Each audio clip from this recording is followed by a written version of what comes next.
Hey everybody, welcome back. It's been a few days since our last daily puzzle. No, I didn't forget about all of you.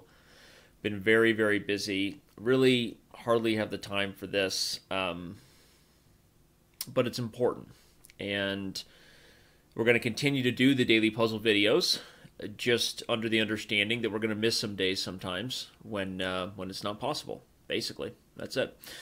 So no, and I didn't worry about the comments of the people accusing me of cheating as if I have any reason to do this, but to try to solve the puzzles for you guys. I did solve them in our preview mode before they were live because otherwise I would have been completely missing the best puzzles of the week. But in the preview mode, it's not live for you guys and it's not live for us either, meaning that's why I couldn't move the pieces and you don't see the answer. So anyway, not that I need to defend myself, but the haters are going to hate. What else has Taylor Swift said? I think the players are going to play. Go catch that beautiful butterfly. Let's solve this thing. All right, well, at first glance, it looks incredibly easy, and it is incredibly easy today.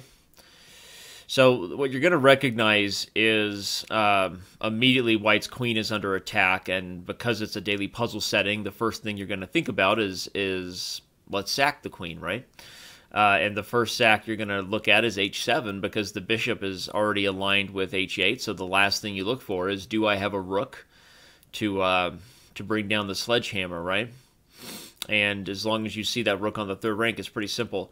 This is a good example though of lack of anticipation by black, or let's say not good prophylaxis. Because if you look at this position, you know what black's last move was. What was it? Well, it was obviously g6, right? The only possible move, otherwise that white queen wouldn't be on the board. And so it's clearly a lack of recognition of the potential coordination of white's pieces from this bishop being on this diagonal and the rook here. And so if you take back this pawn and put it on, if you put it on g7, we have sort of a typical Sicilian Scheveningen style where white has extended the king side to go for this attack, which is something that Sokolov has done very well. A lot of top grandmasters in the 90s were preferring this type of approach for white over nowadays what you see with like castles long and more of like an English attack. So this sort of style where white is opening his own king and trying to really establish f5 in a lot of positions has been a very common thing. But this clearly went wrong for black somewhere. Probably this bishop doesn't even belong on f8. Really, this bishop belongs on e7 or sometimes even d8, believe it or not, where it relocates. And this knight actually belongs on f8, where it's going to kind of guard these critical squares. So is that most important for the daily puzzle here? No. And from your guys' perspective, the tactic has... I've already sort of been very suggestive of the answer if you haven't seen it yet. But it is sort of interesting for the more advanced players to recognize where black's setup went wrong here, right? I mean, we like the queen and the bishop battery.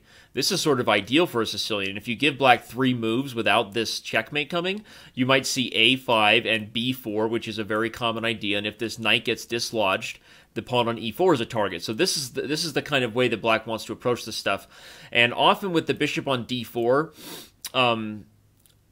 you'll either see this sort of relocation I was suggesting by black, or you'll see black strive for e5, which is normally a good move because it, after white captures it, black can capture back with the knight, where giving up the dark square bishop is normally less than ideal for white. So if I had to take back g6 and suggest a move for black, one move I might consider immediately is e5.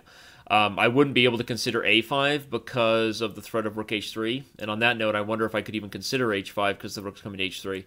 So really, the fact that this bishop is on f8, taking away this square for the knight, which would guard h7 in these scenarios on rook h3, is really black's biggest problem here. So anyway, that's sort of my overall evaluation of the position from a strategical and a pawn structure level as I gear up to continue the greatest video series of all time, Pawn Structure 101. I don't say that because I did it. I say it because all the Chess.com members told me that it was great. And I appreciate it when they give me compliments and they don't put me down. All right, so if you haven't solved it yet, clearly a U issue. Let's take h7, let's swing the rook, and let's bring it in for the real thing. It's a mate in 4. Obviously, the bishop being thrown in the way is just like, you know, it's like a spite throw. It's like when little kids, when they're upset and they just like pick up something and throw it, and it doesn't do anything. You know that? Like at a park, we're like, and you're not coming to my birthday.